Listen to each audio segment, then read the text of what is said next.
نحمده ونصلي على رسوله الكريم أما بعد فأعوذ بالله من الشيطان الرجيم بسم الله الرحمن الرحيم وإذا سألك عبادي عني فإني قريب صدق الله ورسوله النبي الكريم۔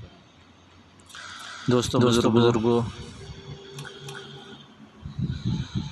یہ ہمارے لیے ضروری ہے کہ اللہ تبارک و تعالی سے دل لگائیں، اپنی مشکل حالت کے اندر اللہ سے اپنی مشکلات حل کروائیں اور شکر کی حالت کے اندر خوشی کی حالت کے اندر شکر بجا لائیں۔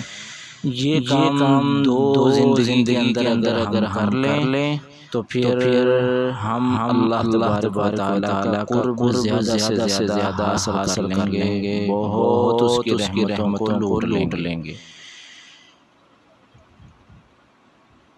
تو کوئی مشکل انسان پر آ جاتی ہے، ویسے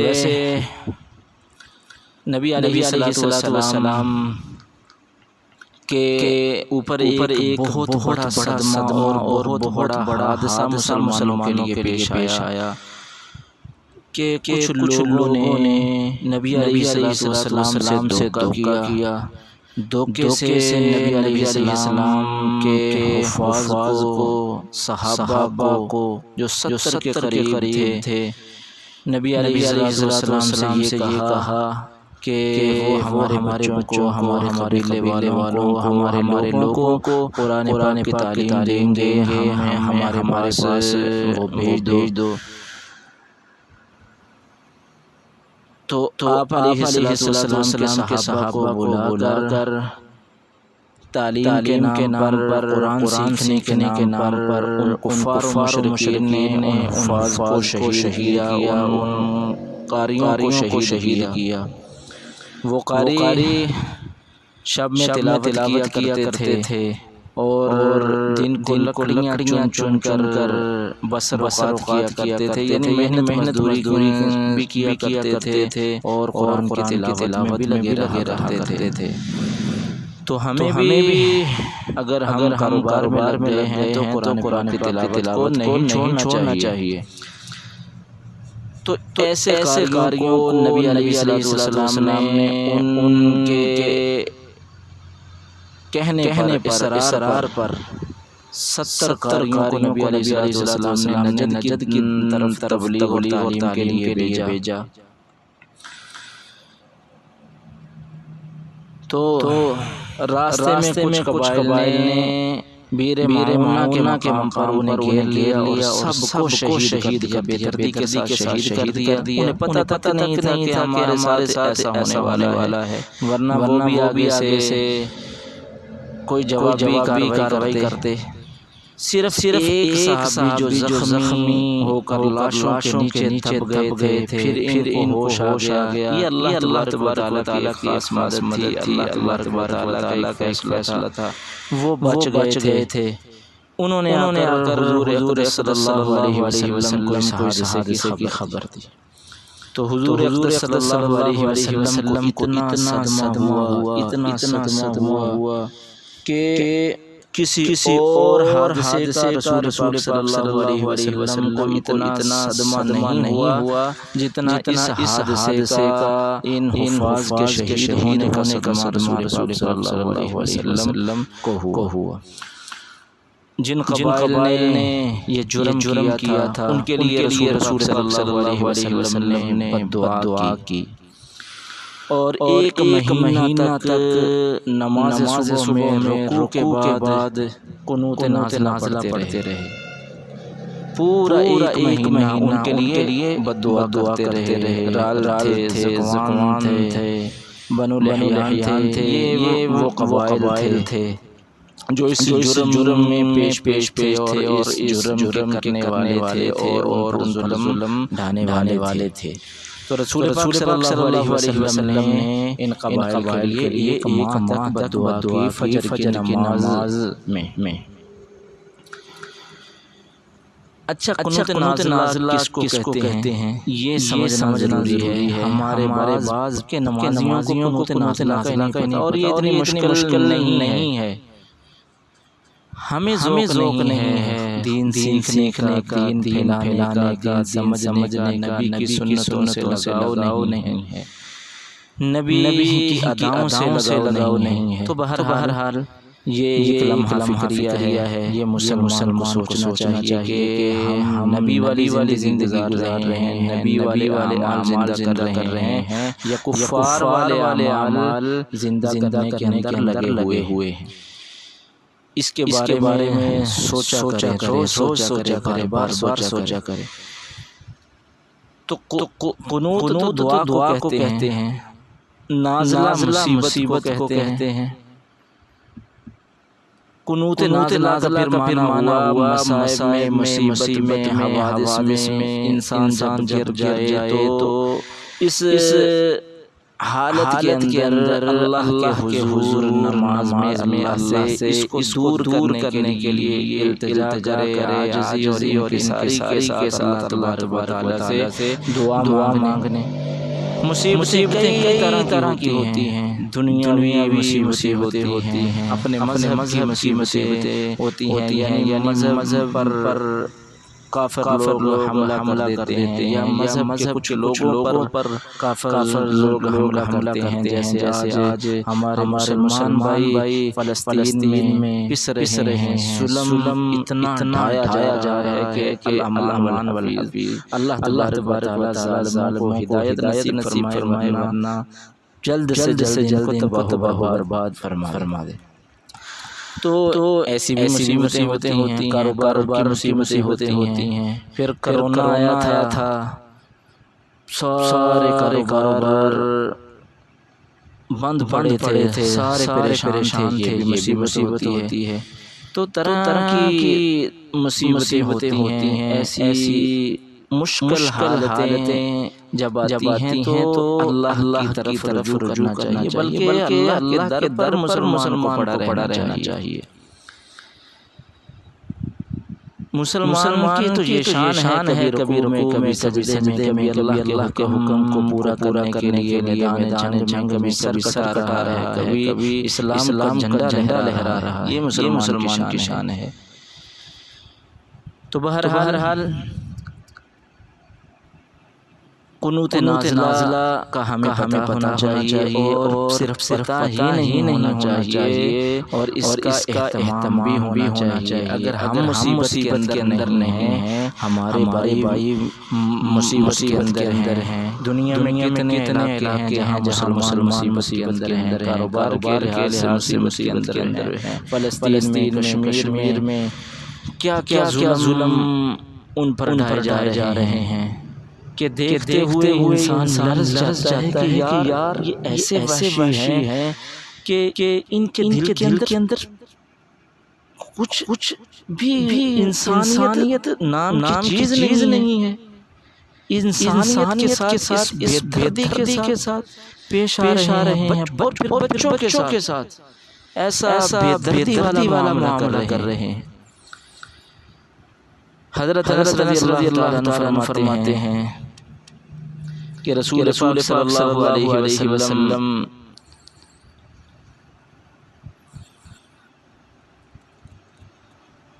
نے ہمیں دعا سکھائی کہ اس سے پہلے کبھی ہم نے وہ دعا نہیں کی تھی، نہیں پڑھی تھی، یعنی وہ قنوت نازلہ تھی، دعائے قنوت ہی تھی۔ مفہوم اس حدیث کا یہی ہے۔ قنوت نازلہ کا جو عمل ہے، مسنون عمل ہے، حضور اقدس صلی اللہ علیہ وسلم اور آپ کے خلفائے راشدین کا بھی یہ عمل ہے، یعنی خلفائے راشدین کی بھی یہ سنت ہے۔ آپ صلی اللہ علیہ وسلم نے کئی واقعات اور کئی حوادث کے موقع پر قنوت نازلہ پڑھی ہے، ثابت ہے، یعنی بیر معونہ کے مظلوم شہداء کہ قاتلوں پر دعا کے طور پر آپ علیہ السلام نے پڑھی ہے۔ مکہ مکرمہ میں پھنسے ہوئے کئی مظلوم مسلمان تھے، ان کا نام لے کر آپ علیہ السلام نے رکوع کے بعد قنوت نازلہ پڑھی ہے، یہاں تک کہ مظلوم مسلمانوں کا نام لے کر رسول پاک صلی اللہ علیہ وسلم نے دعا پڑھی ہے۔ یا اللہ ولید کو نجات عطا فرما، یا اللہ یہ قید تھے، کفار ان پر ظلم ڈھا رہے تھے، یا اللہ ولید کو نجات عطا فرما، یا اللہ سلمہ بن ہشام کو نجات عطا فرما، یا اللہ عیاش بن ابی ربیعہ کو نجات عطا فرما۔ پھر یہاں تک کہا یا اللہ ضعیف مومنوں کو نجات عطا فرما، یعنی کفار کے ظلم و تشدد سے، ان کے شر سے ان کو محفوظ فرما۔ یا اللہ اپنا عذاب قبیلہ مضر پر سخت کر دے۔ یا اللہ ان پر یوسف علیہ السلام کے زمانے جیسا نازل فرما دے۔ تو آپ صلی اللہ علیہ وسلم نے جب کسی کے لیے نصرت کی دعا کی اور کسی کے لیے عذاب کی بد دعا کرنی ہوتی تھی تو قنوت نازلہ علیہ السلام پڑھا کرتے تھے۔ احادیث مبارکہ میں قنوت نازلہ کی بہت ہی تفصیل آئی ہے۔ بعض روایات سے معلوم ہوتا ہے کہ آپ صلی اللہ علیہ وسلم پانچوں نمازوں میں قنوت نازلہ پڑھتے تھے۔ بعض روایات میں صرف جہری نمازوں کا تذکرہ ہے، اور بعض روایات میں صرف فجر کی نماز کا۔ بہرحال یہ بات تو پکی ہے، طے شدہ ہے کہ قنوت نازلہ صرف فرض نمازوں میں پڑھی جاتی ہے۔ ایک تو دعا ہے، ایک دعا مخصوص طریقے سے کیسے کرنا ہے، تو یہ فرض نمازوں میں پڑھی جاتی ہے۔ اور یہ بات بھی پکی ہے، طے شدہ ہے کہ جمعہ کی نماز میں قنوت نازلہ نہیں پڑھی جاتی۔ اس میں خطبے کی دعا کافی ہے، اور اگر کوئی پڑھ لے تو کوئی حرج بھی نہیں ہے۔ احادیث مبارکہ میں یہ بھی ثابت ہے کہ حضور علیہ السلام ہمیشہ قنوت نازلہ نہیں پڑھتے تھے، یعنی ساری زندگی آپ علیہ السلام نے قنوت نازلہ نہیں پڑھی۔ دعا تو آپ ہر روز کیا کرتے تھے، مسلمانوں کے لیے کرتے تھے، نماز کے وقت کیا کرتے تھے، اس کے علاوہ کیا کرتے تھے۔ یہ قنوت نازلہ ساری زندگی نہیں پڑھی۔ چنانچہ ایک بار آپ علیہ السلام نے کئی دن تک قنوت نازلہ پڑھنے کے بعد چھوڑ دی۔ تو صحابہ نے وجہ پوچھی، آپ علیہ السلام نے فرمایا کہ تم دیکھ نہیں رہے کہ وہ سب لوگ آ گئے ہیں، یعنی جن کی رہائی کی دعا چل رہی تھی، ان کے لیے دعا کی جا رہی، وہ سب خیر سے مکہ سے مدینہ کی طرف پہنچ چکے ہیں۔ تو احادیث مبارکہ کی اس کثرت میں، یعنی اتنی احادیث کے اندر اس کا تذکرہ ہے۔ فقہاء حضرات فقہاء کرام نے اجتہاد فرمایا، چنانچہ ہمارے احناف کے نزدیک جو تفصیل ثابت ہے وہ یہ ہے کہ اگر اہل اسلام پر کوئی حادثہ، ظلم یا مصیبت آ جائے، کافروں نے حملہ کر دیا یا ظلم کیا، تو فجر کی نماز میں دوسری رکعت کے رکوع کے بعد، فجر کی نماز سب کو پڑھنا آتی ہے، سارے پڑھتے ہیں، بچے کو پتہ ہے، تو پہلی رکعت ویسے ہی پڑھنی ہے، دوسری رکعت کے رکوع کر لینے کے بعد، رکوع کے بعد امام سمع اللہ لمن حمدہ کہہ کر قنوت نازلہ پڑھے، اور مقتدی آہستہ آواز میں آمین کہیں۔ دعا سے فارغ ہو کر پھر اللہ اکبر کہتے ہوئے سجدے میں چلے جائیں۔ رکوع میں گئے تھے، رکوع سے اٹھے، پھر یہ دعا پڑھی، اب جانا تھا سجدے میں، تو یہ دعا پڑھنے کے بعد اللہ اکبر کہتے ہوئے، تکبیر کہتے ہوئے پھر سجدے میں چلے جائیں۔ اس کے علاوہ فجر کے علاوہ دیگر جہری نمازوں، یعنی مغرب عشاء کی آخری رکعت میں بھی قنوت نازلہ پڑھی جا سکتی ہے، یعنی اگر فجر میں پڑھنی ہے تو پھر اس کی بھی آخری رکعت میں پڑھنی ہے رکوع کے بعد، اگر مغرب میں پڑھنی ہے اس میں بھی ایسا ہی کرنا ہے۔ آخری رکعت میں اگر عشاء میں پڑھنی ہے تو اس کا طریقہ بھی یہی ہے۔ قنوت نازلہ امام بلند آواز سے پڑھے، مقتدی آمین کہیں، اور یہ بھی درست ہے، یعنی ایسا بھی مسئلہ ہے یہ بھی کہ امام آہستہ آواز سے پڑھے، مقتدی بھی آہستہ آواز سے پڑھے، لیکن بعضوں کو پتہ ہی نہیں چلے گا یہ مسئلہ ہوگا، لیکن یہ بھی ایک صورت ہے۔ قنوت نازلہ پڑھتے وقت ہاتھوں کو باندھنا بھی درست ہے اور ہاتھوں کو کھلا رکھنا بھی درست ہے۔ جو شخص اکیلے نماز پڑھ رہا ہو وہ بھی جہری نمازوں میں اسی ترتیب سے قنوت نازلہ پڑھ سکتا ہے، اور خواتین بھی اسی ترتیب سے پڑھ سکتی ہیں، مگر وہ اپنی آواز اونچی نہیں کرے گی، پست رکھے گی۔ قنوت نازلہ کے لیے کوئی مخصوص دعا ضروری نہیں ہے، حالات کے مطابق دعا کی جا سکتی ہے۔ ہاں یہ ضروری ہے کہ مسنون دعاؤں کا اہتمام بہتر ہے۔ حضرت ابوبکر صدیق رضی اللہ تعالیٰ عنہ نے مسیلمہ کذاب اور اہل کتاب کے خلاف جہاد کے وقت قنوت نازلہ کا اہتمام فرمایا۔ اسی طرح حضرت عمر رضی اللہ تعالیٰ عنہ نے بھی اہل کتاب کے خلاف جہاد کے وقت قنوت نازلہ کا عمل کیا، یعنی انہوں نے بھی پڑھی اور پڑھائی۔ تو اس سے ہمیں بھی یہ سبق لینا چاہیے، ہم آج احتجاج تو کر رہے ہیں لیکن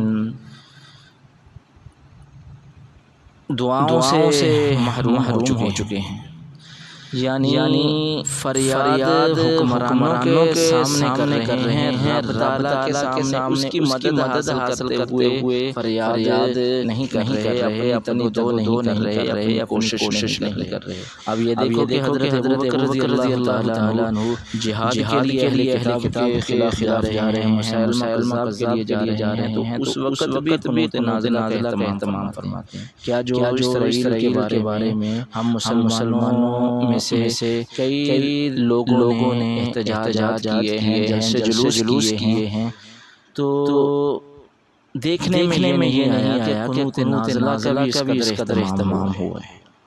یہ بھی ایک لمحہ فکریہ ہے۔ ہم اپنی پکار، اپنی التجا حکمرانوں کے سامنے رہے ہیں، جس نے حالات کو بدلنا ہے اللہ تبارک و تعالیٰ کی ذات، اس کے سامنے دعا اور ندامت اور عاجزی اور انکساری کے ساتھ معاملہ نہیں رکھ رہے۔ اس میں آج امت بہت پیچھے جا رہی ہے۔ بہرحال اللہ تبارک و تعالیٰ ہمیں ان سستیوں کاہلیوں سے نجات عطا فرمائے اور ہمیں شعور والی اور تعلیمات نبوی والی اور آپ کے تعلیمات کے مطابق زندگی گزارنے کی توفیق عطا فرمائے۔ باقی قنوت نازلہ کا حکم ہے مرد عورت امام منفرد، ہر کوئی اس کو پڑھ سکتا ہے۔ جیسے گھر میں پڑھنا چاہے گھر میں پڑھ سکتا ہے، باہر میں پڑھنا چاہے باہر پڑھ سکتا ہے، لیکن یہ خیال رکھنا چاہیے کہ نماز کی پابندی کا اہتمام ضرور ہونا چاہیے، اس کے اندر خلل نہیں آنا چاہیے، اس کا اہتمام کرنا بھی ضروری ہے۔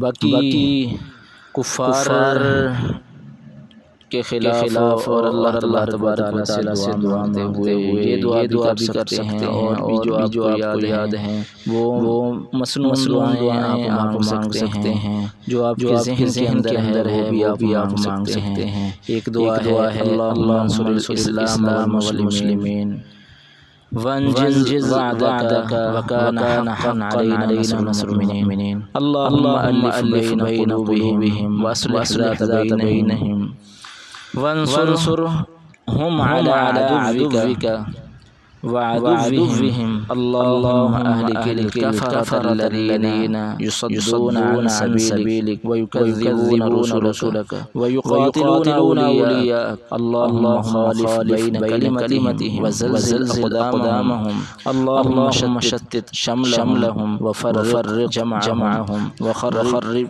بلادهم اللهم ألق في قلوبهم الرعب اللهم خذهم أخذ عزيز مقتدر اللهم إنا نجعلك في نحورهم ونعوذ بك من شرورهم اللهم أنزل بهم بأسك الذي لا ترده عن القوم المجرمين۔ حضرت علی رضی اللہ تعالیٰ عنہ کی روایت ہے کہ رسول صلی اللہ علیہ وسلم کو ان الفاظ میں دعا سکھائی، یعنی یہ الفاظ تھے حضرت علی جو بیان فرماتے ہیں وہ الفاظ یہ ہیں: اللہم اہدنی فیمن ہدیت وعافنی فیمن عافیت وتولنی فیمن تولیت وبارک لی فیما اعطیت وقنی شر ما قضیت فإنک لا تقضی ولا يقضى علیک انہ لا یذل من والیت تبارک ربنا وتعالیت۔ یعنی اس کا مفہوم ترجمہ یہ ہے کہ اے اللہ مجھے بھی ان لوگوں کے ساتھ ہدایت فرما جنہیں آپ نے ہدایت دی ہے، اور مجھے بھی ان لوگوں کے ساتھ عافیت میں رکھ جن کو آپ نے عافیت سے سرفراز فرمایا ہے، اور میری بھی ان لوگوں کے ساتھ نگہبانی فرما، نگہداشت فرما جن کو آپ نے اپنی نگہبانی کے اندر رکھا ہے، جو کچھ آپ نے عطا فرمایا ہے اس میں سے میرے لیے بھی برکت عطا فرما، قضاء و قدر کے شر سے میری حفاظت فرما۔ یعنی بعض لوگ آخرت کے معاملات میں آخرت کی باتوں پر یقین ہی نہیں رکھتے، یہی وجہ ہے کہ آج ہم اللہ کے خوف سے محروم ہوئے، اس کی محبت سے محروم ہوئے۔ بہرحال ہمیں ان دعاؤں کا اہتمام کرنا چاہیے۔ حضرت عمر رضی اللہ عنہ بھی ایک دعا پڑھا کرتے تھے، اور حضرت عبداللہ بن عمر رضی اللہ تعالیٰ عنہ سے ان الفاظ کا اضافہ بھی اس میں ہے کہ اللہم اغفر للمؤمنین والمؤمنات والمسلمین والمسلمات وألف ذات بینہم وألف بین قلوبہم وأصلح ذات بینہم۔ آگے وہی الفاظ ہیں۔ تو دعائیں تو بہت ہیں، مسنون دعائیں جو صحابہ سے ثابت ہیں اور نبی علیہ السلام سے ثابت ہے، اس کے لیے وقت چاہیے۔ بہرحال ہمیں مین چیز کے موقع مناسب سے مانگنے کا طریقہ آنا چاہیے۔ یہ سب سے بڑا مسئلہ ہے ہمارے لیے کہ ہمیں موقع مناسبت کے اعمال کے بارے میں پتہ نہیں، جیسا کہ بتلایا ہے۔ نام نہیں لینا چاہتا، لیکن کہتے ہیں پکا نمازی وہ کہتا ہے کہ قنوت نازلہ کیا ہے، کیسے پڑھی جاتی ہے۔